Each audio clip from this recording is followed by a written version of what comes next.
Hi, guys. Welcome back to another For Her Friday. Super excited to be here again today. I hope those of you that have the day off are enjoying your early start to your weekend. Um, if you do still have to work, just one more day, hopefully, and then your weekend will be here too. So, of course, as always, thank you guys for tuning in, listening to me. Also, if you know a dope female entrepreneur, please tag her below. We definitely want to grow this network. We want to support other female entrepreneurs. So, if you see someone tag, check out her page, buy products, like, share, comment the post. Anything that you could do to support is greatly appreciated. So thank you guys for always doing that week after week. So again, as always, I do like to come with just a little bit of financial knowledge or credit knowledge to get your weekend started right.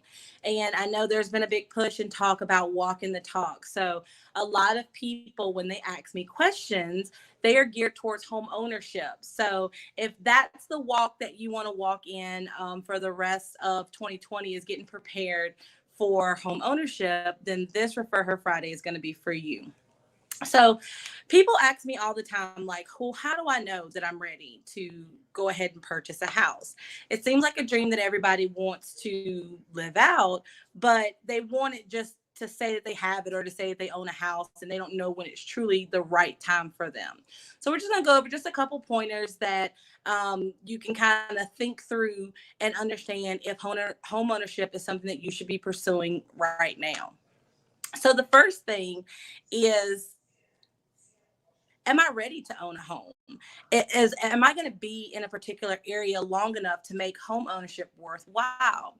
A lot of people think that just because you have a home, that puts you in the best position, because they're automatically thinking, oh, you're building equity and it's yours. It's something you could pass down. But what about the people that want to live somewhere, but they don't necessarily want to stay there for forever? If you don't understand how loan mortgages work, you don't start building equity until several years in the mortgage. The first couple years that you're paying, you're primarily paying interest, and a very, very, very small portion of your mortgage payment is even paying down any of your equity. So if you find yourself thinking, well, I want to buy a house in the town that I currently live in, but then in 3 years, I want to set my eyes to the other side of the United States, well, then homeownership could actually kind of be a hindrance in that process, because you're not necessarily, unless there's just a boom in that area and houses are just worth significantly much more when you go to sell, you're not necessarily going to have tons of equity. And when you factor in the closing costs, and then as the seller, you're paying a lot of the real estate agent fees and things like that, and just being bound to the house and you can't move until you sell. So if you're in an area where houses aren't just flying off the market, that could hold you back because you're waiting for your house to actually sell and close before you're able to do the next thing.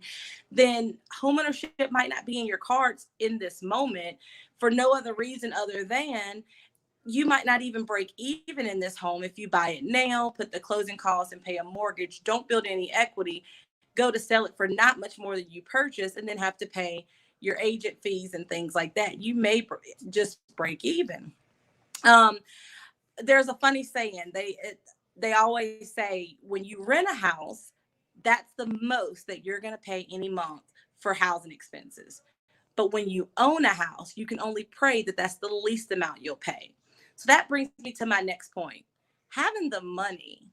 Um, Now, don't get me wrong, especially for first time home buyers, and if your income is usually under a certain amount, there are a lot of first time home buyer programs, or a lot of programs to entice people to buy homes in particular areas.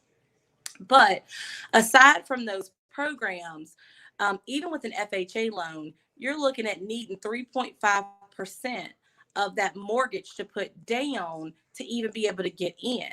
And that's just the down payment. So there are still attorney's fees and other closing costs, like your due diligence, your earnest money. You have to pay for inspection, a home inspection, an appraisal oftentimes. So it's not always just, you'll hear some stories of people saying, oh, I went and closed on a house and I got money back, or it cost me nothing.